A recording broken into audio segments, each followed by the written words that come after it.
Je monte au stade, je monte au stade, voir mon équipe jouer. Je monte au stade, je monte au stade, je monte au stade, voir Nice gagner.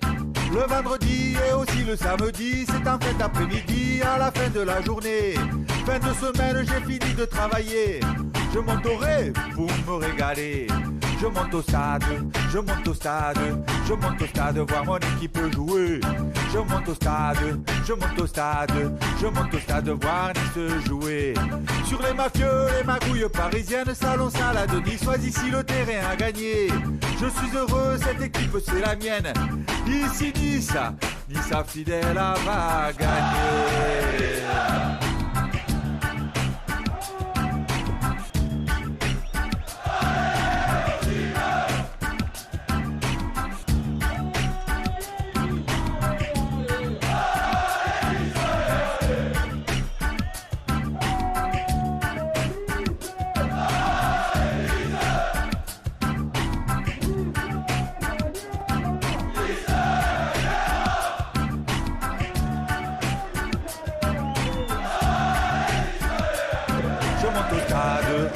au stade, je monte au stade voir mon équipe jouer. Je monte au stade, je monte au stade, je monte au stade voir Nice gagner. Le vendredi et aussi le samedi, c'est en fin d'après-midi, à la fin de la journée. Fin de semaine, j'ai fini de travailler. Je monterai pour me régaler. Je monte au stade, je monte au stade, je monte au stade voir mon équipe jouer. Je monte au stade, je monte au stade, je monte au stade voir Nice gagner. Sur les mafieux, les magouilles parisiennes, salon salade, niçois ici le terrain à gagner. Je suis heureux, cette équipe c'est la mienne. Ici Nice, Nice fidèle va gagner. Car je monte au stade, je monte au stade, je monte au stade voir mon équipe jouer. Je monte au stade, je monte au stade, je monte au stade voir Nice gagner. Je monte au stade, je monte au stade, je monte au stade voir mon équipe jouer. Je monte au stade, je monte au stade, je monte au stade voir Nice gagner.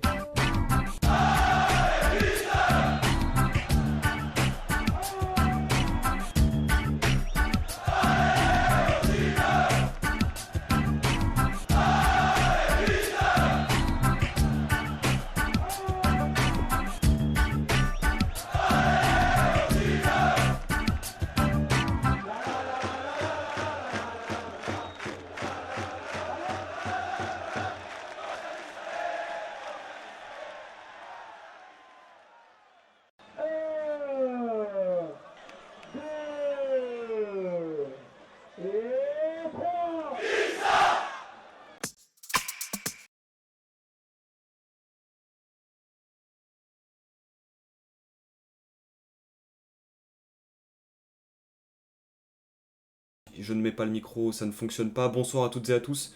Désolé pour ce petit problème technique. On se retrouve dans le Club Pancho pour débriefer du match Nice-Monaco, donc qui a eu lieu dimanche à 13h, bien sûr, heure parfaite sur la Côte d'Azur pour un Nice-Monaco. Pour débriefer et analyser ce match, avec nous ce soir pour sa première, notre cher ami Bertigno alias Vincent. Comment ça va, Bertigno? Que vous aussi, et qu'on va en vivre d'autres ensemble. Eh bien écoute, merci à toi d'être là ce soir. On ne le présente plus, hein. Alors, il a un nouveau style capillaire, on l'appelle maintenant Ragnar quand on le croise dans la rue. C'est Alric. Comment ça va, Alric? Salut, salut à tous. Bah écoute, ça va très bien. Toi aussi, tu peux parler de mon style capillaire? On a fait un débrief avec Sébastien. J'ai C'est consacré, historique. j'ai consacré vraiment une partie de l'émission pour qu'on puisse évoquer ce choix capillaire, mais en tout cas, je te l'ai dit en DM sur Twitter, je valide complètement. Plus sérieusement, Corentin sera là aussi pour nous accompagner sur cette émission qui représente donc l'AS Monaco. Comment ça va, Corentin? Eh ben écoute, ça va, j'espère que vous allez bien aussi. Puis je suis ravi de venir chez les voisins. Enfin, ça, c'est une première. Donc Corentin, je vous invite à aller voir sa page Twitter. J'ai vu aussi que tu avais une page YouTube, si je ne dis pas de bêtises. Ouais, c'est ça. Je suis intermittent sur YouTube où je fais surtout des vidéos quand il y a des recrues principalement. Un coucou à Fabien, salut Alex, salut Anto. Donc écoutez messieurs, on va commencer par ce qui nous intéresse, à savoir l'analyse de ce match, donc qui s'est soldé par un match nul, 2-2. Ce match, comme je vous l'ai dit juste avant le début de l'émission, il y a on va dire, deux regards. Il y a le premier regard de la première mi-temps qui est dans la continuité, si je puis dire, de ce qu'on a vu contre Nantes, hein, du moins côté niçois. Dans un premier temps, on va se focaliser uniquement sur cette première mi-temps. Bertigno, qu'est-ce que tu en as pensé de cette première mi-temps du gym? Donc, pour résumer, on peut dire que Monaco a eu le contrôle. Il y a une domination au milieu de terrain. Tchouaméni et Fofana ont rayonné comme ils l'ont fait surtout l'année dernière. Les seconds ballons, on n'y était pas. Et puis la domination a été convertie par ce but de notre ami Golovin, alors qu'il n'y avait pas forcément beaucoup d'occasions dans cette première mi-temps. Donc Bertinho, quel est ton regard sur ce premier acte? Clairement, le premier acte, on a été dominé presque tout le long, surtout en fin de première période. Ce qui était dommage, c'est qu'on n'arrivait pas vraiment à ressortir, pas trop à se sortir du pressing. On était sous pression. On avait du mal à gérer leurs joueurs de côté. Dans l'interligne, il y avait aussi Golovin, Ben Yedder qui faisait assez mal par leur déplacement. On n'a pas su bien les contrôler et comme tu dis, dans les duels, on était un peu absent, au second ballon aussi. Donc au final, quand tu perds tes duels, que dans l'intensité, tu es moins que l'adversaire, forcément, tu te retrouves en difficulté, surtout que Monaco, même si leur début de saison n'est pas simple, il y a quand même des joueurs de qualité. Donc forcément, si tu leur laisses de l'espace et si tu leur laisses le temps de s'exprimer, tu te retrouves vite en danger. Donc c'est ce qui s'est passé. Même sans concéder trop d'occasions, ça a fini par craquer. Donc c'est pour ça que on a été dominé, on a été puni. Corentin, toi, ton avis sur ce premier acte, je suppose que tu étais plutôt satisfait de cette première mi-temps. Bah écoute, oui, se retrouver devant la pause, c'est pas ce que j'avais imaginé hein, avant le début du match. Je pensais qu'on allait être directement mis sous pression par Nice. Au final, ça a été un petit peu quand même un rythme de sénateur. J'ai pas eu l'impression que les deux équipes vraiment avaient imprimé un gros rythme. Mais ça nous a profité à nous. Ben Yedder a, je trouve, fait une bonne première mi-temps dans le décrochage et a permis justement à Gelson Martins en partie de se projeter dans la profondeur. Et Golovin, on l'a un peu moins vu, je trouve, mais il est là pour conclure. Et après, comme vous l'avez déjà dit, le milieu de terrain c'est un petit peu fait écraser côté niçois pour permettre à Tchouaméni, surtout Fofana, de récupérer pas mal de ballons. Et au final, on a du mal à ressortir. Des joueurs comme Gouiri jouaient beaucoup vers l'arrière et multipliaient peut-être un peu trop les touches de balle. Donc c'est sûr que c'était pas forcément la meilleure chose pour Nice, qui a peut-être été perturbé aussi par la blessure d'entrée de Dolberg, je trouve. Justement, toi, Alric, est-ce que tu penses que c'est la blessure de Casper qui nous a fait un peu déjouer dans cette première mi-temps ou il y a autre chose? Non, je pense que la blessure de Dolberg n'a pas vraiment eu d'influence parce qu'au final, tu fais rentrer en Delors et tu perds pas en qualité devant. Je pense surtout que après, on va dire 10 bonnes minutes, l'OGC Nice s'est endormi et le problème, c'est que tu joues pas à Nantes tous les week-ends. Donc, tu te retrouves forcément avec des attaquants, face à des attaquants qui ont un peu plus de réussite et qui sont plus efficaces. Donc, sans être forcément très très dangereux, Monaco a su convertir sa grosse occasion de la première mi-temps. Et je pense que je pense surtout que l'OGC Nice était victime de quelque chose, c'était que ça faisait plusieurs semaines qu'on entendait les médias dire qu'on était le seul club dans les 5 grands championnats qui n'avait pas encore pris de but. Et je pense que ce que redoutait Christophe Galtier, à savoir jouer pour ne pas prendre de but, ça s'est produit sur ce match-là, un peu comme face à Nantes. Et du coup, la seconde mi-temps était bien meilleure parce que je pense que la pression de ne pas encaisser de but est retombée. Et on a pu commencer à jouer pour marquer à ce moment-là. Et je trouve que c'est dommageable parce que oui, contre Nantes, ça ne nous avait pas trop joué le tour parce que ben, les attaquants étaient, les attaquants étaient en manque de réussite, mais à Monaco, la qualité est quand même très différente. Et même si les Monégasques ont un début de saison qui est difficile, on a vu, notamment en tour préliminaire de Ligue des Champions, qu'ils avaient de la qualité. Donc il fallait pas les laisser jouer et on s'est fait punir. Et j'espère que ça nous servira de leçon. Ouais, donc on va dans un premier temps rester sur la première période parce que euh, il est vrai que à titre personnel, lorsque je regarde cette première mi-temps, je vois Monaco bon, Monaco qui tient le ballon, euh, un Monaco pas flamboyant pour autant, mais je vois surtout un Nice qui est resté dans un registre où ça fait bloc, ça essaie de contrer son adversaire avec des transitions rapides. Alors on a bien compris que c'était un peu la patte Galtier, mais on s'est mis dans une position où bah, de toute façon c'est notre jeu, quoi. Comme si rien ne pouvait nous arriver. Et puis il a fallu ce but pour que ça se débloque. J'aimerais revenir aussi sur un choix tactique. Donc là, je me tourne plus vers toi, Corentin. Le fait de mettre Kevin Folland sur le banc, qu'est-ce que tu en as pensé au coup d'envoi? Est-ce que tu trouvais que c'était plutôt justifié? Qu'est-ce que tu en as pensé, toi?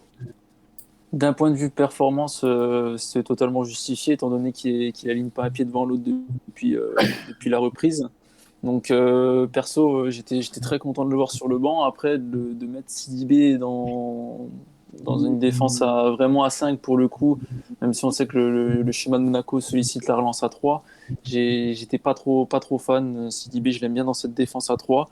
Mais après, je pense que Kovac a dû se méfier de l'attaque niçoise et de la possibilité des transitions avec la vitesse que vous pouvez avoir devant. Donc je pense qu'il s'est plus rassuré qu'autre chose en mettant cette défense à 5, véritablement qu'une vraie solution en elle-même. Par rapport à l'action du but, alors je l'ai décortiqué de mon côté avant l'émission. Est-ce qu'on est d'accord pour dire que ce but, il est pour Melvin Barr ou pas, Bertigno? Oui, en partie. Après, ça part pas de là non plus, hein. Au milieu, on était absent au début de l'action aussi. Donc, oui, Melvin Bard, il est aussi absent. Dante, il se jette pour contrer le centre. Peut-être qu'en restant debout, tu peux le contrer, celui-là. Donc, pour moi, il n'y a pas que Melvin Bard dans cette histoire. Il y a aussi la passivité qu'on a et le retard. On a toujours eu, sur l'action, on a toujours eu une seconde de retard sur chaque joueur monégasque. Donc voilà, après, ça va très vite et quand tu es un petit peu en retard, quand tu es un petit peu en difficulté, ça finit par aller au fond.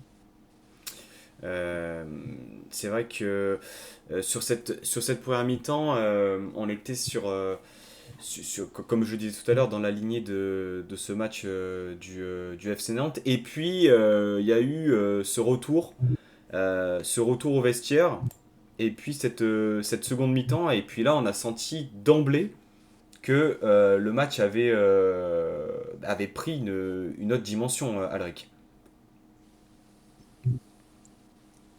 Oui, parce que j'ai un petit peu revu la seconde mi-temps avant l'émission. Ben, on a vu des joueurs qui récupéraient la balle beaucoup plus haut sur le terrain, qui mettaient beaucoup plus d'intensité dans la récupération. Alors certes, il y a eu toujours ce défaut de privilégier le jeu direct par des longues balles notamment, mais il y avait un peu plus de vitesse dans les transmissions, il y avait un peu plus de prise de risque. On a commencé à voir Gouiri qui prenait un peu plus les espaces, ce qu'on n'a pas vu en première mi-temps. Et tout de suite, ça a fait la différence. Bah, c'est simple, on a vu plus de choses en 5 minutes en début de seconde mi-temps qu'en 45 Ah minutes oui. en première mi-temps. Et dans les 5 minutes de ce début de seconde mi-temps, il y a le but d'Andy Delors qui intervient sur une transition rapide, dans ce qu'on sait faire. Un bon centre côté gauche, et puis bon, Andy Delors, on sait que c'est un spécialiste de la tête, donc même un centre moyen, il arrive à le transformer en occasion de but. Donc bah, c'est très bien pour lui parce que ça lui donne de la confiance et surtout ça confirme que tu perds pas en qualité lorsque tu le fais rentrer à la place d'Odberg. Et encore plus, ça montre qu'il y a déjà une connexion avec Amine Gouiri, ce qui est de bon augure pour la suite parce qu'on va avoir besoin de lui, on va avoir besoin de tout le monde et tout le monde était concerné. Donc moi, ce que je retiens, c'est que dès qu'on a mis un peu plus d'intensité, dès qu'on a récupéré le ballon haut, qu'on a osé mettre le pied et mettre de gros tacles, eh bien, on était supérieur à Monaco et je regrette qu'on n'ait pas vu ça en première mi-temps. Par peur de ne pas prendre de but, justement. Juste un petit aparté sur Dolberg, donc on le disait en off juste avant l'émission. Donc apparemment Ouais. les dernières informations par rapport à sa blessure seraient assez rassurantes. Il aurait donc une torsion au niveau du genou, serait d'ores et déjà absent pour les deux prochains matchs du gym, donc le déplacement à Lorient et la réception, non le déplacement aussi à Geoffroy Guichard, il me semble qu'on enchaîne sur deux déplacements. Ouais. Euh, Tu fais bien de souligner le but d'Andy Delors, déjà parce que, bon, il se trouve que j'ai pas suffisamment regardé, je pense, le MHSC, mais quel joueur de tête. Bertigno, euh, est-ce que, toi, je pense que tu peut-être regardes plus le foot que moi, mais c'est un sacré joueur de tête. Bah, c'est surtout un sacré numéro 9, hein. Il a tout ce qu'il faut pour jouer à ce poste-là. Mais oui, au niveau du jeu de tête, c'est un de ses points forts, hein. Il en met beaucoup chaque saison. Et là, super détente, super timing. tout dans les abdos et hop, la tête à contre-pied, c'était parfait. Donc, non, franchement, très satisfait de ce qu'il nous montre, déjà pour ses débuts. Et donc, ouais, les qualités qu'il a, en plus, elles sont vraiment compatibles avec ce que fait Gouiri. Gouiri est un peu plus dans le jeu, un peu plus dans la percussion, dans la technique. Et lui, c'est point d'appui, c'est la puissance. Donc, vraiment complémentaire et agréablement surpris. Enfin, même si on connaît ses qualités, je pense pas qu'il démarrerait aussi fort. Et puis il y a aussi cette action, je crois que c'est sur un coup de pied arrêté ou un centre qui vient de la droite, où il prend le dessus sur Disasi, qui je pense lui met bien un 20 cm dessus, ou peut-être 15, je m'emballe un peu. Euh, Très très bon timing et comme tu le dis, oui, très très bons appuis. Justement, sur cette seconde mi-temps, toi, Corentin, tu l'as senti comment là la marée rouge et noire a failli l'emporter sur cette deuxième mi-temps. Ah bah, j'ai vu dès le retour des vestiaires, dans la première minute qui a suivi le début de la seconde mi-temps, j'ai dit là que, à mon avis, que ça allait très mal se passer pour nous. Et le but vient récompenser 5 excellentes minutes de Nice à la reprise. Et franchement, je ne voyais pas forcément remonter la tête après tout ça.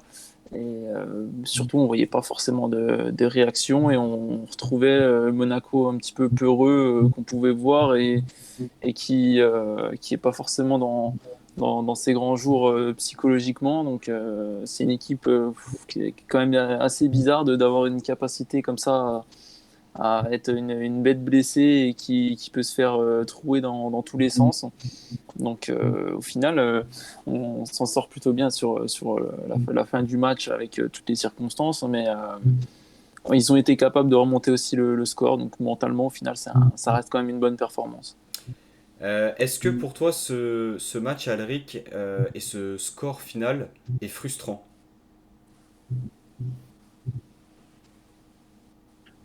C'est difficile à dire. Oui, à la sortie du match, c'est frustrant parce que c'est toi qui as la balle de match, c'est toi qui la loupe. Euh, J'en profite pour dire que je fais partie de ces gens qui ne veulent pas en vouloir à Amine Gouiri parce que bon, il a fait encore un super match, il a une passe décisive et puis bon, bah, il rate un penalty, il en ratera d'autres. C'est le premier, ce sera pas le dernier. Mais non, non, pour répondre à la question, non. Frustrant, au final, non, parce qu'on a tellement mal démarré notre match.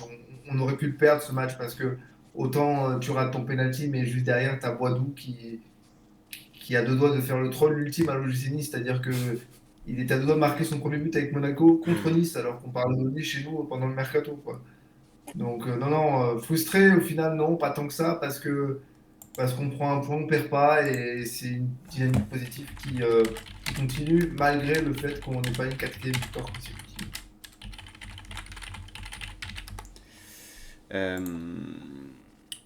Frustrant, je trouve que je me base un peu sur ce que j'ai vu sur Twitter à la fin du match. Je sais pas si Bertigno, tu vas me rejoindre là-dessus. Beaucoup de personnes sur Twitter parlaient justement de ce match comme étant frustrant. Frustrant de par sa tournure. Mais les gars, il y a moins de 6 mois, on prenait 2-0 à Dijon. Enfin, je veux dire, au bout d'un moment, je trouve que sur le match, on les a tenus. On les a tenus. On aurait pu mériter de l'emporter. Je pense qu'on aurait dû l'emporter parce qu'en deuxième mi-temps, il y a la tête de Delors, la reprise de Delors contrée par Disasi sur la remise de Gouiri. Il y a Boudaoui aussi qui rate une occasion en début de seconde mi-temps. Les faits de jeu font que effectivement on aurait pu espérer mieux, mais par contre dans l'intensité de la seconde mi-temps, je pense que si on avait joué 90 minutes, on l'aurait emporté, Oui, Bertigno. là, je te rejoins là-dessus. Hein, c'est que, bon, après, tenir ce rythme-là 90 minutes, c'est aussi un sacré défi physique. Mais, euh, mais oui, après, pour moi, il est frustrant dans le sens où quand tu arrives à revenir à 2-1, enfin, tu mènes 2-1, tu as fait le plus gros du travail. Juste derrière, tu as une occasion pour mettre le 3-1 et faire le break et terminer le match tranquillement. Et tu la rates. Derrière, tu as le penalty pour Monaco. Ensuite, penalty pour Nice que tu rates, donc ça fait des faits de jeu qui sont importants et que tu n'as pas su concrétiser, qui t'auraient fait gagner le match. Donc frustrant sur ce point-là. Après, il ne faut pas oublier que bon, on perd 1-0 à la mi-temps, on revient bien dans le match, donc par rapport aux saisons qu'on a connues par le passé, c'est déjà un point positif de venir arracher ce match nul. Alex qui nous dit avec Patrick Vieira, on aurait perdu ce match 10 fois. Je pense qu'on est tous d'accord pour dire qu'il y a forcément du mieux, on redécouvre une équipe. Mais sur ce match-là, il y a quand même des regrets. Et Amine, ne t'en fais pas, on t'aime quand même, mais quand même, ne pas cadrer un penalty, s'il te plaît, quoi. S'il te plaît. C'est la dernière fois. Euh, Messieurs, par rapport à cette seconde mi-temps, est-ce qu'il y avait d'autres choses que vous souhaitiez souligner? On parle aussi des entames de match. On a vu que c'était une marque de fabrique de la part de Galtier, cette seconde mi-temps. Elle est quand même très très positive, Alric. Elle est positive, mais normalement, on ne devrait pas parler de quelque chose de positif, on devrait parler de quelque chose de normal. Parce que si on dit que la seconde mi-temps est positive, ça veut dire qu'on a été bousculé en première mi-temps, ça veut dire que Galtier a poussé sa gueulante. Mais Galtier n'était même pas satisfait de ce qu'il voyait en première mi-temps parce qu'il n'arrêtait pas de gueuler sur Calvin Stengs, on en reparlera, mais qui se projetait en marchant, de Boudaoui qui n'allait pas forcément au pressing, de nos latéraux qui ne montaient pas. J'avais l'impression, un peu comme on disait, comme je disais dans l'émission avec Sébastien ce midi, que nos latéraux avaient la consigne de ne pas dépasser la ligne médiane. C'était assez intriguant. On a vu tout de suite que bah, quand Attal est rentré, Stengs a mieux joué, Attal se projetait beaucoup plus vers l'avant. Ça a permis de créer des occasions.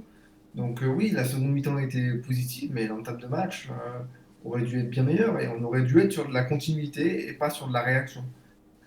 Malheureusement, c'est ce que je retiens malgré tout. Encore de la réaction. Pour revenir à l'AS Monaco, Corentin, comment tu sens ton équipe dans ce début de saison qui a été quand même difficile, la non-qualification en Ligue des Champions, l'énergie dépensée lors de ces matchs-là, un début de saison en Ligue 1 compliqué, un Ben Yedder qui j'allais dire ne met plus un pied devant l'autre, mais c'est quand même assez réducteur quand on connaît le talent du joueur. Quel est ton regard sur ce début de saison? Ouais, il est forcément décevant. Après, à Monaco, le mois d'août, généralement, ne sert à rien. On devrait commencer la Ligue 1 nous, en septembre. Mais c'est sûr que déjà la Coupe d'Europe a été énergivore au possible. On a vu clairement un visage en Coupe d'Europe et un visage en Ligue 1. Malheureusement, voilà, t'as pas eu la qualification en Ligue des Champions et je pense que ça fait mal un petit peu dans les têtes, surtout que tu sors un match de fou furieux à Donetsk et que tu te qualifies au final pas sur un fait de jeu, le but contre son camp qui sort de nulle part. Donc je pense que ça fait beaucoup de mal dans les têtes. Et quand au final tu perds aussi Ben Yedder Voland qui était quasiment ton assurance depuis un an ne fonctionne pas, bah, c'est un petit peu plus compliqué.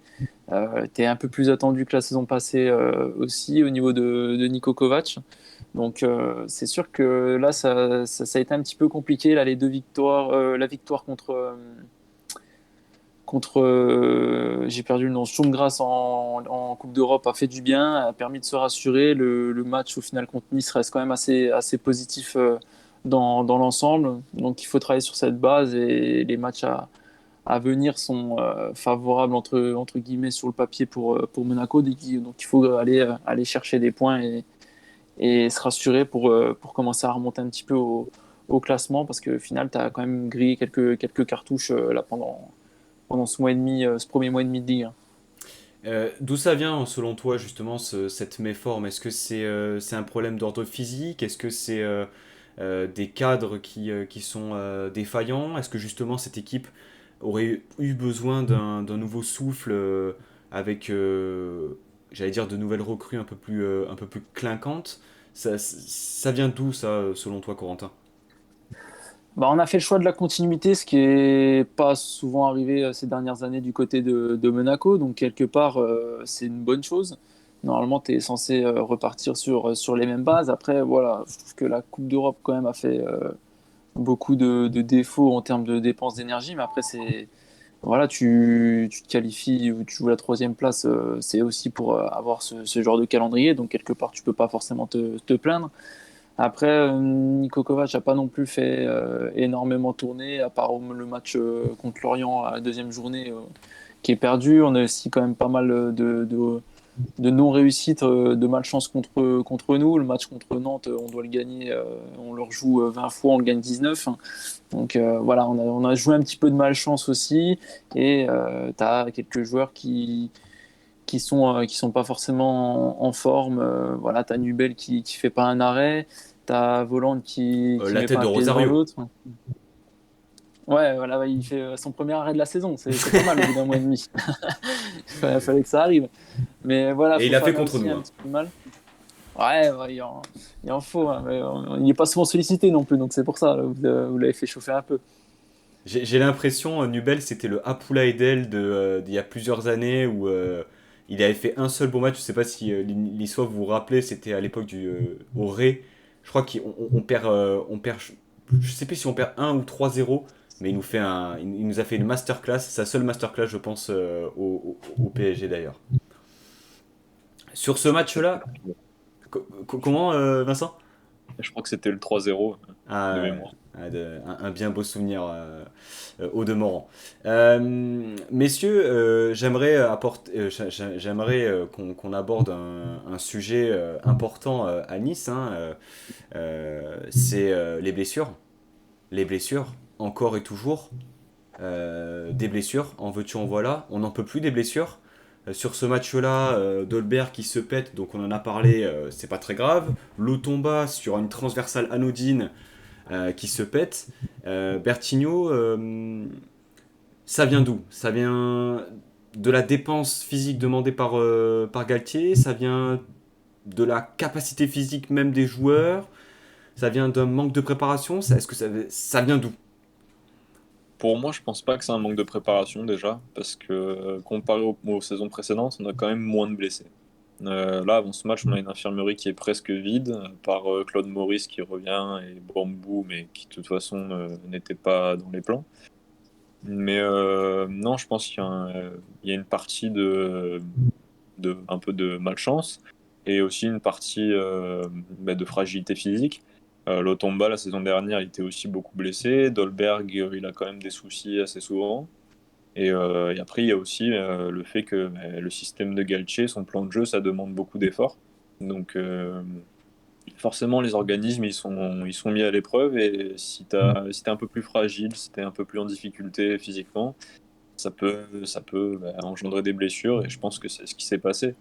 Après, je pense que la prépa, elle a quand même bien été faite, hein. Pour moi, c'est pas le problème majeur, mais plutôt une question de fragilité. Ça aurait pu être Attal, ça aurait pu être d'autres. Voilà. Azuba, pardon, qui nous dit faut ramener les préparateurs physiques du Bayern, comme ça on a des bêtes. Alors c'est vrai que si on pouvait ramener les préparateurs physiques du Bayern, on aurait des mutants sur le terrain. Ton avis, Alric, justement, sur ce problème de blessure récurrent du côté du gym?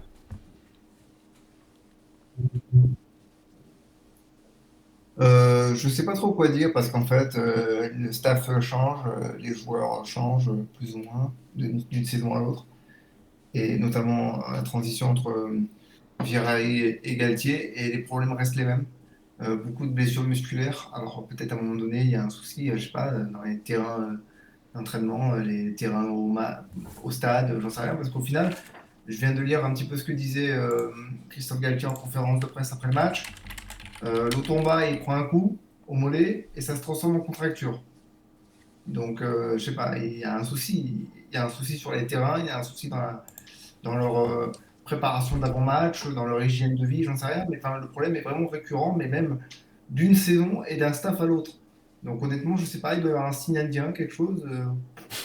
Honnêtement, j'ai plus d'explication. Avant, on disait que c'était le staff de Patrick Vieira qui était pas bon.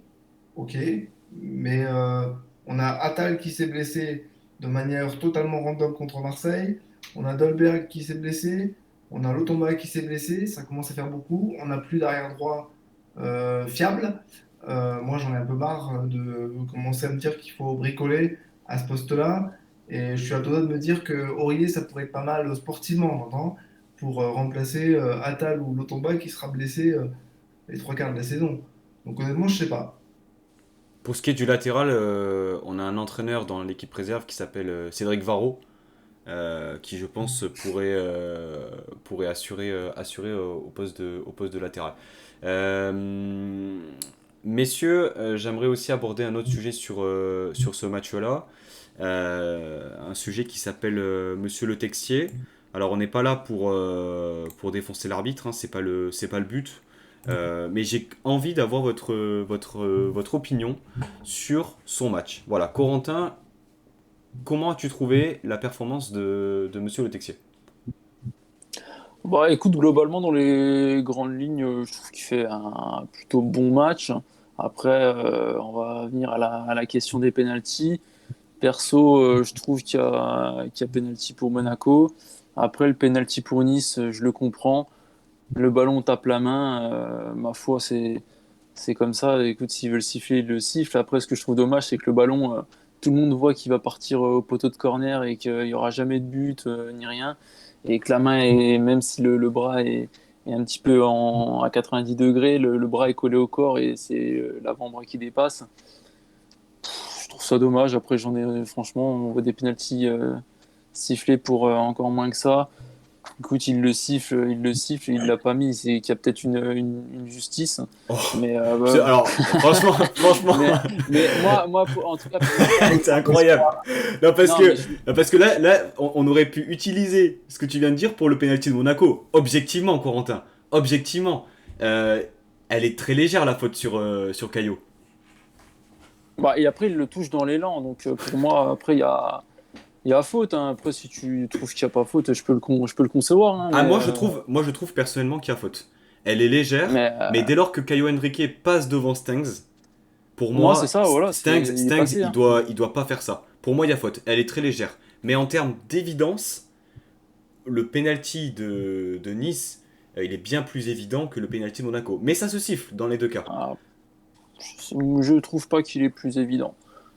Mais T'as le droit. oui, bon, moi, ça se siffle pour les deux côtés, de toute façon. Hein. De toute façon, quand j'ai vu que le bras était un petit peu décollé, je m'attendais pas à des miracles. Hein. Je m'attendais à ce qu'il le siffle. Hein. Après, voilà, le ballon part au poteau de corner, donc voilà, c'est dommage. Mais oui, après, dans la globalité, il a fait son match. Hein. Monsieur Texier, c'est pas le match le plus honteux que j'ai vu de l'arbitrage de cette saison. Hein. Loin de là. Alors Alric se tire les cheveux. Je crois que d'ailleurs que tu as perdu tous tes cheveux sur ta tête. Sur ce match, T'as l'air un peu déterminé, mon cher Alric, là, sur l'arbitrage. bah, tu sais, j'ai fait un débat sur l'arbitrage ce midi avec Sébastien sur Twitch. Et Monsieur Le Texier, quand on regarde son dernier quart d'heure, il pète un peu un plomb quand même. Hein. Il sort des cartons à chaque faute. Le penalty pour Monaco, moi je le regarde 50 fois l'image. Heureusement qu'Amazon permet de les regarder en replay les matchs. Mais j'ai regardé 50 fois l'image avec toute la meilleure volonté. Je vois pas la faute. Je la vois pas. Je dis pas qu'elle y est pas. Je la vois pas. Et après du côté niçois. Tant il siffle pas la main, derrière, Amine Gouiri, il se fait découper. Alors bon, penalty, pas penalty, peu importe. Pour moi, il y a penalty enfin, je trouve ça moins scandaleux parce qu'autant on dit qu'il n'y a pas main parce qu'elle est collée, mais il se fait découper juste derrière. Donc bon, on peut siffler la deuxième faute sur Amine Gouiri. Mais sur le penalty de Stengs, et c'est pas parce que je suis supporter de Nice, objectivement, je vois pas le contact. Après, bon, et c'est la vidéo qu'il a appelé pour lui dire qu'il y avait faute, donc on va pas se plaindre. Ok, la vidéo a dit qu'elle avait faute. Mais moi, ce qui me choque, c'est que la vidéo, elle dit qu'il y a faute de Stengs, mais lui, il va pas voir. Par contre, quand il y a main de Badiachil, la vidéo, elle dit qu'elle sait pas, et lui, il va voir. Donc, il y a un problème de Après, cohérence on connaît la difficulté de traitement de ce type de situation, surtout lorsqu'il s'agit des mains. Bertigno, qui sera donc l'avocat du diable sur ce débat, tu en as pensé quoi de la prestation globale de Monsieur Le Texier. Alors bien sûr, on focalise les pénaltys, mais globalement. Globalement, plutôt correct. Après, je rejoins Alric sur la fin. Il y a eu quand même beaucoup de cartons jaunes, 5 je trouve. cartons jaunes donnés dans Ouais, ce match, alors qu'on n'a pas senti qu'il y avait de l'animosité. Enfin, je veux dire, il n'y avait pas le public. mais, C'était dans un bon esprit. 5 cartons jaunes. ouais, mais surtout, tous à la fin et pas forcément tous justifiés. Donc, j'ai pas trop compris ça. Après, sinon, globalement, ça va. Le penalty de Stengs, bon, c'est très léger. Très, très léger. Après, c'est une question d'interprétation. C'est sur le mouvement. C'est à vitesse réelle. C'est peut-être différent aussi. Donc, bon, on va dire que ça peut siffler, mais c'est vraiment très, très, très léger. Et après, pour moi, le penalty de Nice, bon, il tire sur la main, le bras est décollé. Après, pareil, les mains, c'est toujours prêt là, enfin, pour les discussions. Mais pour moi, ouais, il y avait penalty parce que le bras est quand même un peu décollé. Bon, pour moi, ça se sifflait. Après, la prestation globale, on va dire correcte, mais discutable sur certains faits. Voilà, c'est surtout ça. Ouais, je pense que là, tu as clairement coupé la poire en deux, Bertigno. Tu t'en es très très bien sorti en tout cas. Euh, Bravo à toi. Les gars, je vous propose de passer sur le top flop de cette rencontre. On va commencer par les joueurs de l'OGC Nice. Euh, Déjà, Corentin, toi, point de vue extérieur, supporter monégasque, qu'as-tu pensé de la prestation déjà des support, enfin j'allais dire des supporters de Nice, mais pas du tout, des joueurs de l'OGC Nice? Non, mais globalement, j'ai pas trop regardé Nice depuis le début de saison, pour être honnête. Et je me faisais un petit peu c'est une idée de cette équipe niçoise. Après, bon, les joueurs, je les connais un par un, mais et au final, ils étaient tous bien plutôt dans leur rôle. Bon, il y a des joueurs qui sont un peu plus à court de forme, comme Stengs, mais non, de toute façon, après, on connaît les valeurs sur de l'effectif. Gouiri a été un petit peu plus en difficulté en première mi-temps, mais on sent clairement que le danger vient de lui. Il a fait une excellente seconde mi-temps. J'ai bien aimé Dante aussi, même si bon, tu sens que dès qu'il y a un petit peu plus de vitesse face à Gelson Martins notamment, voilà, il est un peu plus en difficulté, mais et tu sens qu'il apporte quand même la sérénité, que le ballon Il a passe envoyé de ses principalement par lui. galettes le Dante là sur la rencontre, incroyable. Ouais. Mais non, sinon j'ai bien aimé Pablo Rosario, que je connais moins. Mais voilà, il a amené un petit peu plus d'engagement en seconde mi-temps. Il a fait une première mi-temps pareil, il s'était un petit peu laissé marcher dessus. Et j'ai bien aimé sa réaction en seconde mi-temps. Donc non, globalement, les recrues apportent. Puis bien sûr, Andy Delors qui s'est directement fondu dans le moule. Et qui, comme vous en parlez tout à l'heure, a trouvé directement la relation avec Amine Gouiri. Donc, non, franchement, c'est plutôt intéressant, comme Boudaoui aussi sur le côté gauche. Je ne suis pas forcément le plus grand fan de son positionnement, là, pour le coup, en ailier milieu gauche, mais voilà, il a été de son petit but, il arrive à se projeter. Donc, non, franchement, il y a pas beaucoup de flops, en tout cas, qui ressortiront chez vous de ma part. Alric, est-ce que tu as des joueurs à mettre en avant d'une manière ou d'une autre? Ouais, à mettre en avant, bah, je vais surtout juger sur la seconde mi-temps, parce que pour la mi-temps, c'est très compliqué de sortir un joueur au-dessus du lot. Moi, je trouvais que nos milieux de terrain, surtout enfin, Lemina Rosario, c'était redevenu des patrons en seconde mi-temps.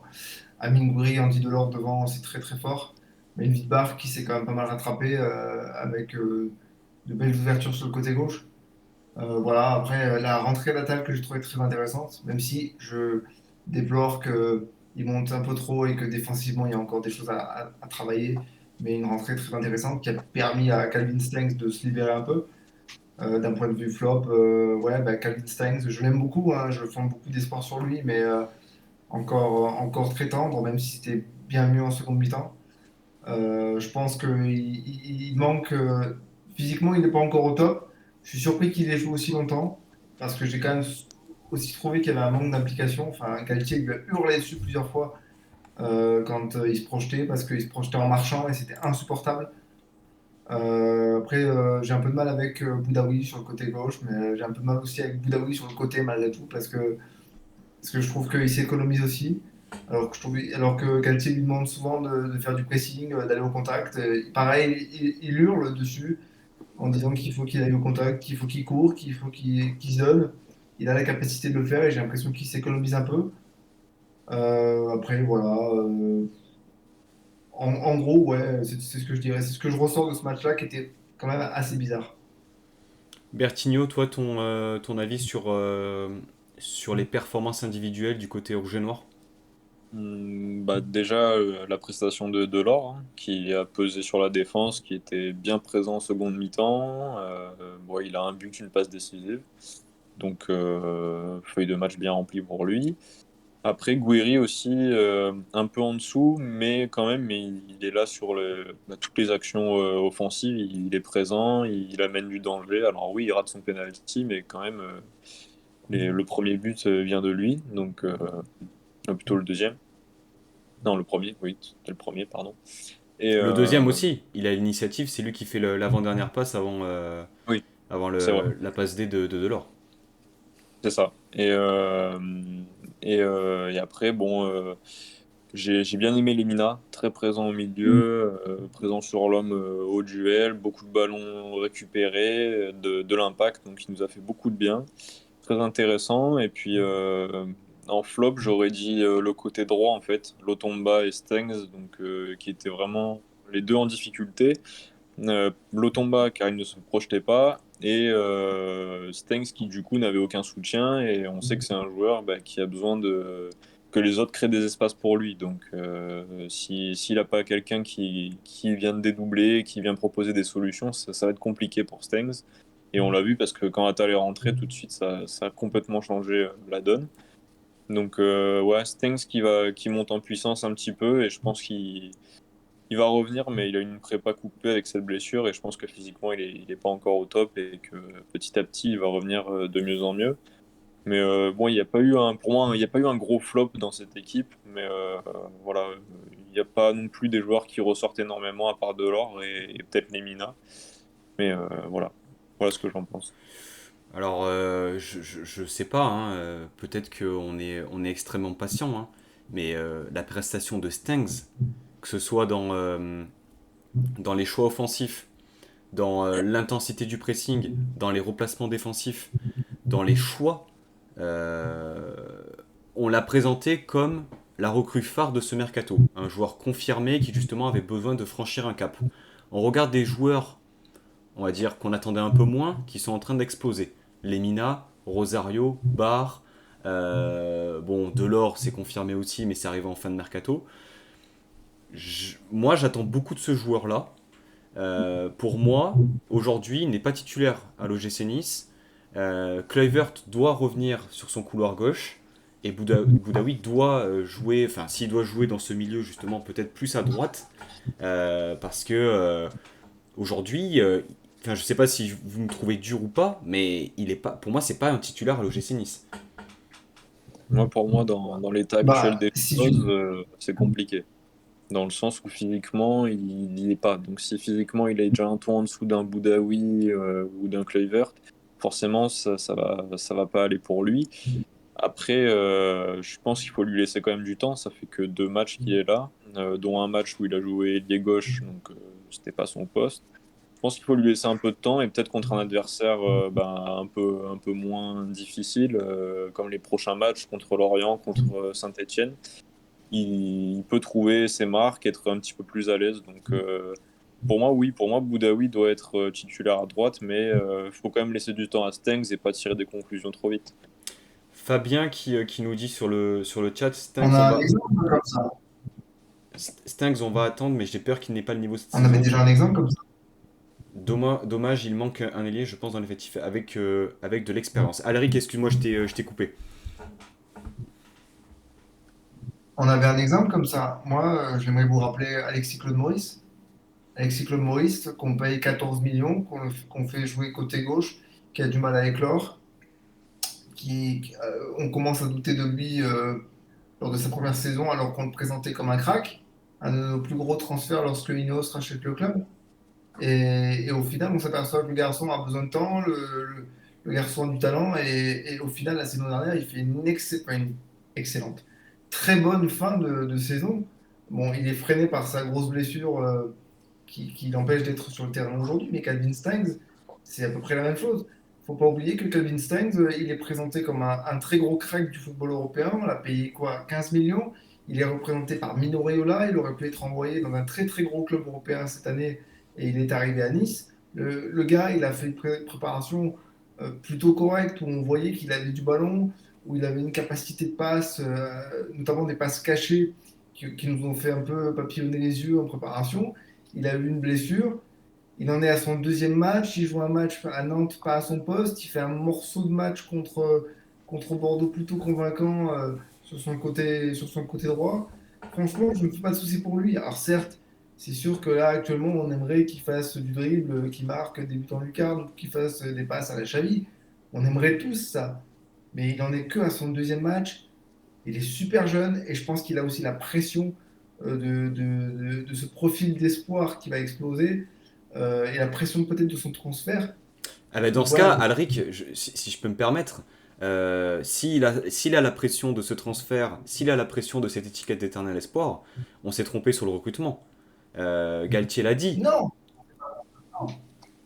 on ne s'est pas trompé sur le recrutement. Il faut juste lui laisser du temps, il ne faut pas être impatient. Un peu comme on a été pour Claude Maurice. Après, Vraiment, c'est le même. Claude Maurice, je ne sais pas si Bertigno, tu es d'accord sur ça, il a mal été utilisé. Déjà, parce que Vieira, on a bien vu qu'il était limité en termes d'apport tactique et coaching. Un coup, il était balancé à gauche, un coup, il était balancé à droite, un coup, il était balancé en numéro 10, jusqu'à ce qu'on se rende compte, en fait, sur URCA, que son vrai bon poste, c'est un poste au milieu de terrain dans une formation à 3 où justement il a une liberté créative pour justement faire la transition entre le milieu et l'attaque. Oui. Bah après, Claude Maurice, c'était aussi une question de contexte, hein. La saison dernière, c'était beaucoup. Enfin, la première saison, c'était assez difficile pour lui. Saison dernière, au début, bon, dans une équipe qui tourne pas, il avait du mal à s'imposer. Ensuite, il y a cette blessure, mais il revenait très très bien. Donc, non, pour moi, c'est des très jeunes joueurs. Tu as des joueurs comme Rosario, comme Lemina, Dante, c'est des piliers et tu vas construire autour d'eux. Et puis, tu as les apports directs de jeunes comme Kluivert, comme Stengs, même Guéry, hein, qui doivent se développer autour de ces piliers-là. Et aujourd'hui, on attend trop, trop rapidement. C'est-à-dire que tu dois laisser quand même un minimum de temps à des joueurs pour s'adapter. Stengs, il vient des Pays-Bas, il découvre la Ligue 1, il revient d'une blessure, il a eu une préparation complètement tronquée. Donc pour moi, je lui laisserai un petit peu de temps encore parce que c'est pas possible de demander tout de suite des très très bons résultats de sa part et des bonnes performances. Donc non, je pense qu'il faut lui laisser un peu de temps. Et c'est comme le cas pour Claude Maurice ou même Bard, hein. Bon, Bard, il a commencé fort, mais il aurait pu aussi avoir besoin de temps. Donc, c'est propre à chacun, il faut trouver son rythme. Mais je pense que les qualités sont là pour Stengs et il va trouver sa place, ses marques, et que ça va finir par être très bon pour lui et pour Nice. Je rejoins ce que dit Fabien justement sur le chat, qui dit qu'en fait on voulait en faire un titulaire. Et je pense que c'est ça aussi, il y a Oui, peut-être un décalage par rapport à l'attente qu'on avait par rapport à lui et au côté opérationnel de suite.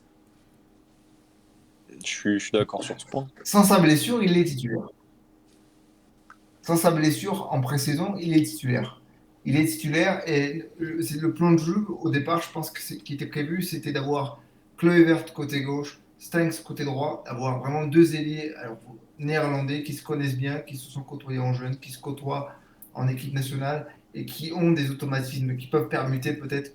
Il y a quelque chose à créer, notamment avec Rosario au milieu de terrain, donc c'est d'avoir cette triplette néerlandaise au milieu de terrain.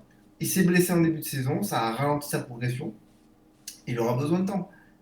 C'est pas, comme on disait, il a besoin de temps parce que lui, il change de pays, il change de culture, il est super jeune et il a beaucoup d'attentes autour de lui. Contrairement à un Kluivert qui a déjà un peu baroudé en Europe, qui a de l'expérience, qui a joué des compétitions européennes importantes et qui, lui, a juste besoin de retrouver du rythme dans un club qui lui fera confiance. Mais si tu mets donc Stengs à droite et Kluivert à gauche, Boudaoui tu le mets où? et ben tu le fais tourner parce que moi sur un côté ça me va pas. Eh ouais, mais c'est dommage. Enfin, sur le début de saison, je trouve ça assez injuste de pénaliser finalement au péril du fait de faire jouer Stengs et Kluivert, de pénaliser un joueur comme Boudaoui qui finalement a montré que tantôt à gauche, tantôt à droite, le gars il s'adapte quoi. Tu le fais jouer défenseur central, je pense qu'il te sortira un match aussi quoi. Mais c'est une bonne nouvelle pour Ouais, nous. mais si tu regardes bien le dernier match de Kluivert avant sa blessure, il était parti pour faire une masterclass contre Bordeaux, il montait en puissance. Il n'y avait pas de raison de le mettre sur le banc. Là, c'est la blessure qui fait qu'on a du mal maintenant à le revoir dans l'effectif, enfin, dans le 11. Mais il n'y a rien qui disait qu'il devait partir sur le banc. Tu disais Bertigno que c'était une bonne chose pour Nice justement, je pense d'avoir une profondeur quoi de banc. Exactement, parce qu'on s'en plaignait les saisons précédentes, et là, aujourd'hui, bon, bah, t'as presque le choix du roi, en fait, parce que t'as des joueurs qui sont performants, et tu vas devoir choisir, mais c'est pareil pour les trois de devant, hein, Guiri, Dolberg, Delors. Si Delors continue à planter et faire des passes décisives, est-ce que tu le sors pour remettre Dolberg? Qu'est-ce que tu fais? C'est tant mieux pour nous, hein. D'un côté, ça va pousser à la concurrence, ça va pousser à chercher le meilleur de chaque joueur. Et pour moi, ça va nous tirer vers le haut. Donc, ensuite, c'est à Galtier de bien gérer son groupe, bien gérer le niveau physique, le niveau mental de chaque joueur avant chaque match et de rester, enfin, de garder tout le monde concerné tout au long de la saison. C'est ça aussi qui est important. Quand un joueur sort, tout ne dispute pas un match, qu'il ne se sente pas exclu et que voilà, ce soit vraiment en harmonie, que tout le monde ait du temps de jeu et puisse s'exprimer. C'est ce qu'il faut et je pense que c'est ce qui va se passer. Messieurs, je vous propose de passer au super quiz. Je vois que Corentin est en train de somnoler. On va. Oh non, non, j'écoute. Hein, Non, non. Je vous laisse débattre. Je te charrie, Corentin. Salut Skito. Les gars, petit quiz. Donc, comme je voulais présenter, donc 5 petites questions. Sur justement les affrontements entre Nice et Monaco, des joueurs ayant joué dans les deux clubs par exemple, tout en sachant que, élément important, déjà, Alric est sur un back-to-back, ça fait quand même 2 émissions où Alric gagne, donc je vais pas dire sans tricher parce que j'ai pas de preuves, mais en tout cas il a gagné. Voilà. Comment ça? Oh, cette mauvaise foi. Boca- Cette mauvaise foi incroyable. Bocanissa qui nous dit Victor Agali. Il y aura peut-être quelque chose sur Victor Agali. Sait-on jamais? Sait-on jamais? Sait-on Alors, c'est jamais? du nom comme ça, hein. Donc, juste une chose, que je prévienne aussi le chat. Vous devez donner votre prénom pour prendre la parole, histoire que ce soit un peu plus ordonné. Voilà. Donc 5 questions, et puis écoutez, que le meilleur gagne. Hein. Bonne chance à vous. Première question. Nous cherchons un joueur. Je vais vous donner donc son parcours de club. Formé à Sochaux, Girondin de Bordeaux, prêté une saison à l'Olympique de Marseille. Retour à Bordeaux pendant une saison. Transfert à Monaco pendant 4 saisons. Puis, Moi, je l'ai. Corentin. Kamel Meriem. Oh là là, Kamel Meriem, le plus célèbre ambidextre. Bien joué Corentin, c'était bien sûr Kamel Meriem qui ensuite a joué dans le club le plus éphémère de Ligue 1, Arles-Avignon, puis à l'OGC Nice pendant 2 saisons. Je sais pas comment on a pu récupérer Kamel Meriem à cette époque, mais c'est sa dépouille que vous avez récupéré. Kamel Meriem qui a 3 sélections en équipe de France. Ouais, Alric, franchement, non, il était rincé le Kamel. Enfin, il faut dire ce qu'il était rincé. La première, non. Peut-être la première, ça devait encore marcher un peu. Première saison, Son seul fait d'arme, je pense, dans sa carrière, Kamel Meriem, et je vais être très dur, c'est qu'il sait jouer des 2 pieds. Voilà. Allez. C'est dur ce que je viens de dire. Donc je quitte l'émission. Il a terminé sa carrière parce que je sais que ça vous intéresse. À l'Apollon Limassol. De très très bons souvenirs de l'OGC Nice, de l'Apollon Limassol. On s'en rappelle. De l'Apollon Limassol. Il est joueur de poker maintenant. Ah ouais?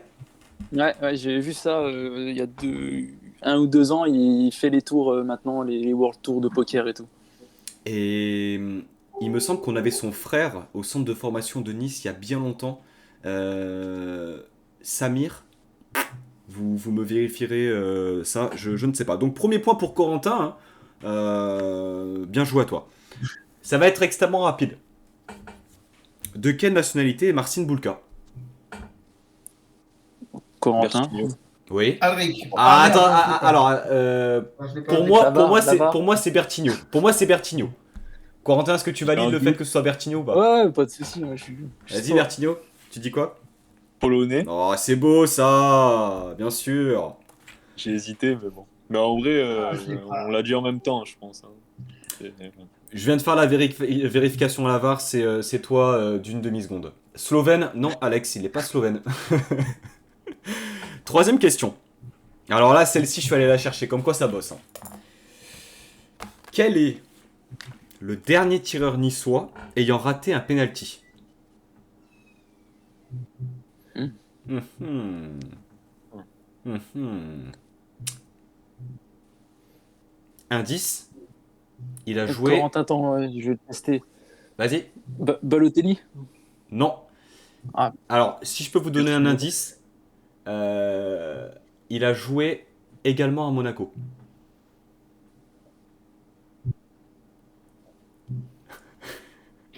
Je vais laisser aux autres, j'ai déjà parlé. Mais... Ah non, non, mais tu peux hein, autant de fois que tu veux, Corentin. Vous ne savez pas? Ouais, moi j'aurais dit Esric, mais Valentin Esric, et Oh, c'est pas c'est- ça. Indice, c'était lors d'un... Valère Germain ou... non, Le 16 janvier 2019. C'était au stade Louis II, il faisait froid, il faisait très très froid. 16 janvier 2019. Alric. Attends, Ah oui, Alric. Vas-y, Alain vas-y. Saint-Maximin. Ah oui, bien joué Alric. Bien Saint-Maximin. joué. J'ai oublié lui. Saint-Maximin. Le poulet sans tête, comme on l'appelait à l'OGC Nice, mais c'était un sacré joueur. Moulungi nous propose Quito. J'ai vu passer du José Cobos. Non mais les gars, s'il vous plaît, s'il vous plaît. Moulingui. Pas joué à Valère Monaco, Germain, je ça aurait pu. Marama a aussi joué à l'AS Monaco, c'est vrai. Ouais. Eh bien écoutez, ça fait un point pour tout le monde. Quatrième question. Lors du mémorable 4-3 lors de la saison 2004-2005, hein, qui est en tout cas la vidéo que j'ai le plus visionnée sur YouTube, avec les commentaires de France Bleu Azur, bien sûr. On se souvient tous du triplé de Victor Agali, bien sûr, puisque c'était les seuls buts qu'il avait marqués à Nice, et du tout dernier but de Marama Veirua. Question. Qui sont les buteurs de l'AS Monaco? J'ai aucun souvenir de ce match. Hein. Ouf. Alric, Oui, Alric? je l'ai moi. Vas-y. Alors c'est Adebayor 2 fois et Javier Saviola. Oh là là là là là là, il a bossé, hein. Il a bossé, hein. Emmanuel Adebayor et Javier Saviola. J'avais Adebayor, mais... Ah ouais. Moi j'avais que dalle, j'étais trop petit. Ah bah Corentin, J'aime pas- enfin. Je sais même pas si j'ai déjà vu ce match. Corentin, je te le dis, ce match c'est un classique pour les supporters de Monaco, hein. Ça c'est vraiment. Ah, c'est possible. Hein. Ah bah attends. C'est un classique, hein. On s'en rappelle tous, hein. De la Didier Deschamps qui était l'entraîneur de Monaco en plus. Oh la vache. Bonheur, hein. Ça c'est dans mes veines. Dernière question. Il va peut-être y avoir une égalité, à moins que. J'ai pas du tout préparé une question au cas où, donc on va voir ça. Wissam Ben Yedder a marqué son premier but en championnat lors de ce match. Vous allez me faire une estimation, là c'est pas de la rapidité. Combien a-t-il marqué de buts en Ligue 1 dans sa carrière? Une estimation, Corentin. Bertigno. Ouais, vas-y Bertigno. Tu dis combien? 65. 65 pour Bertigno. Tu dis combien, Corentin? Moi je dirais que c'est le 101ème. C'est très précis ça. Ouais. Alric, ferme ta page Wikipédia. Combien a-t-il marqué de buts, Wissam Ben Yedder?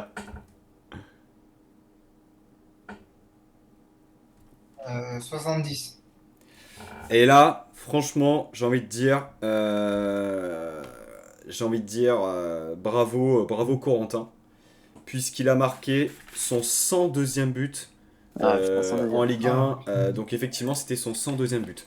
Il a marqué le Euh, 100e contre Lyon sur penalty l'année dernière, c'est pour ça que je m'en rappelle. C'était il n'y a pas si longtemps que ça. Alors, j'allais dire, on va repartir sur le 4-3. Non. Alors, la question pour départager Alric et Corentin. Donc là, je suis désolé, Bertigno, mais t'as qu'un seul point, hein. C'est la vie. Donc, messieurs, vous allez devoir me dire et me donner. Je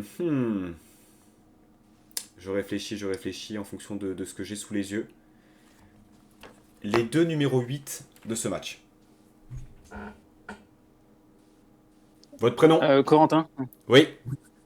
Rosario et Tchouaméni. Oh là là, Corentin! Bien joué! Bien joué, Corentin. Oh la vache. Qui détrône Alric. Alric Bravo. qui en pleure, hein. Ah, il faut pas. Ouais, j'ai arraché mon t-shirt. Ouais, arrache ton t-shirt, mais par contre, t'en as pas un qui t'attend, hein, comme Gouiri. Non, bah, c'est pour ça que j'ai essayé de le faire du coup. Il s'est cru dans Hulk, d'ailleurs, je crois, quand il a fait ça, hein. Bien joué, Corentin. Non, mais c'est une bonne solution. On laisse toujours gagner les monégasques. Même à domicile, nous, on est très polis, on les laisse gagner, aucun souci. On est sport, c'est Je reviendrai. Bien joué, Corentin, en tout cas. Messieurs, Merci. dernière rubrique de cette émission. On va passer donc au prono des matchs prochains. Donc ça va arriver très vite, hein, puisque le prochain match du gym, c'est un déplacement à Lorient, au Moustoir. Donc ce déplacement à Lorient, donc mercredi soir à 21h. Bertigno, ton avis sur ce match, victoire du gym, match nul? Alors, je dirais victoire du gym, mais attention, ça peut être type de match un peu piège parce que tu as une équipe de Lorient qui maîtrise ses bases, qui joue un football assez simple, mais qui le maîtrise très bien. Et devant, tu as Terem Moffi qui est un poison pour tout défenseur. Donc, victoire, je dirais 2-1 ou 3-1, mais pas un match facile. Je pense qu'on va souffrir et que si on n'est pas présent dans l'impact, on va avoir des difficultés. Ouais, c'est vrai que tu fais bien de souligner Moffi qui fait un début de saison. Bah, d'ailleurs, je crois qu'il avait été très bon contre Monaco, Corentin. Ouais, il nous avait démoli lui tout seul, donc pas un gros souvenir positif de Terem Moffi. Alric, ce match à Lorient. Match piège, je rejoins Bertigno par rapport à ça. Maintenant, ils sortent d'un match 0-0 contre Reims où c'était un peu bof. Pas beaucoup d'occasions, match assez stérile. Du coup, ouais, peut-être que chez eux, ça va être compliqué. Maintenant, je pense qu'on est largement dessus et qu'on peut s'en sortir avec une victoire. Bon, je dirais 2-1. Une victoire de 1. Et Corentin, je suppose que tu Ouais. vois une victoire de Nice, Corentin. Ouais, moi je rejoins Alric, je dirais victoire 2-1. Ça, le premier enchaînement de match ne devrait pas leur poser trop de soucis. Puis face à Lorient, ça devrait passer pour Nice. Eh bien moi je vois une victoire, j'allais dire 2-1 mais aucune personnalité si je dis 2-1. Donc je vais dire 1-0. 1-0, un but en deuxième mi-temps. Bon, à la 72e admettons. Qui nous permet de l'emporter, mais effectivement je vois une victoire. Ça me fait penser que beaucoup parlent de frustration après Nice-Monaco, mais il faut pas oublier que contre Nantes, on ne doit jamais gagner, hein. Donc ce serait bien justement de reprendre notre marche vers l'avant et de l'emporter. On va passer au match de Monaco, qui reçoit Saint-Étienne. Saint-Étienne dans la sauce, hein, j'ai envie de dire, hein, Corentin. Ouais, c'est compliqué pour eux en ce moment. Puis je sais pas si vous avez vu leur calendrier, mais là ils commencent une sympathique semaine pour eux. Donc ouais, en tout cas, j'espère que nous on sera au point parce qu'on enchaîne les matchs aussi. Donc Moi, je sais pas si tu veux que je donne mon prono tout de suite, mais Bah écoute, vas-y, écoute, hein, tu peux je te vois lancer, pas. hein. Ce sera soit tout, soit rien, et j'espère que ce sera tout. Donc je vais y aller franchement et je vais dire un 3-0 monégasque. Oh, l'enflammade, l'enflammade. Ah là, c'est que de l'enflammade là. Ah bah non, non, mais il faut, hein, il faut. Hein. J'avais dit 3-0 Nice-Monaco, hein, j'y étais presque. Euh, Bertigno, euh, un Monaco à Saint-Etienne, tu en penses quoi? Mais je pense que c'est un match où tu as un peu Monaco qui est obligé de gagner pour revenir dans le haut de tableau, et puis tu as Saint-Etienne qui est en grande difficulté, qui va devoir commencer à prendre des points aussi s'ils veulent pas être trop dans la galère derrière. Donc je pense que ça peut être un match. En fait, ça va être tout ou rien. Ça va être soit un match très fermé, soit un match très très ouvert, justement. Donc, je pense quand même Monaco, ils ont l'avantage qu'ils ont quand même plus d'expérience. Saint-Étienne, c'est très jeune. Je suis pas sûr qu'ils soient faits pour jouer le maintien.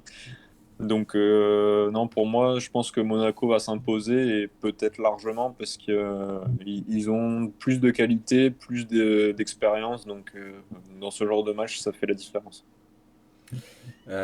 Ok, tu vois une victoire plutôt large du coup, Bertigno? Ouais, enfin, peut-être pas forcément large, mais en tout cas, entre ouais, 2-3-0, ça m'étonnerait pas. Après, c'est un match, mais bon, Ok. possible. Alaric, ton avis sur Monaco et Saint-Etienne?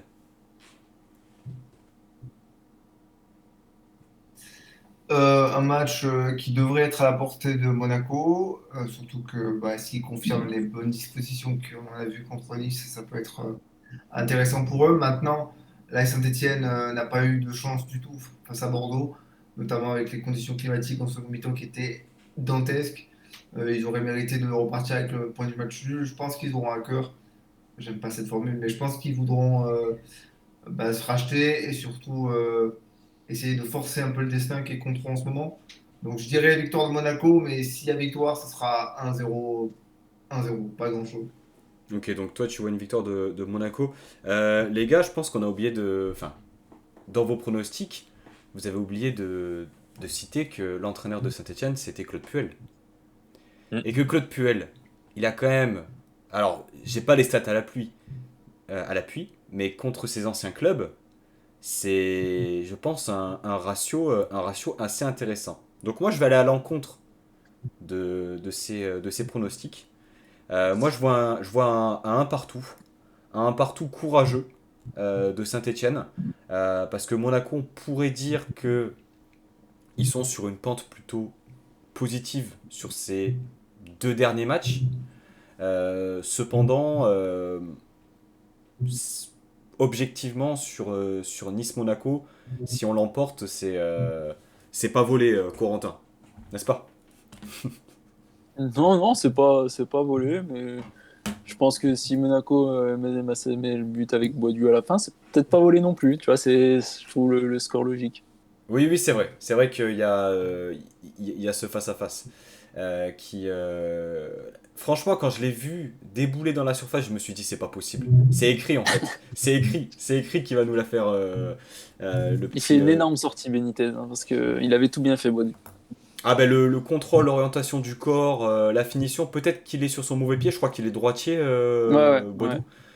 Mais en tout cas, c'est vrai que ça aurait pu être un tournant du match. Le tournant du match.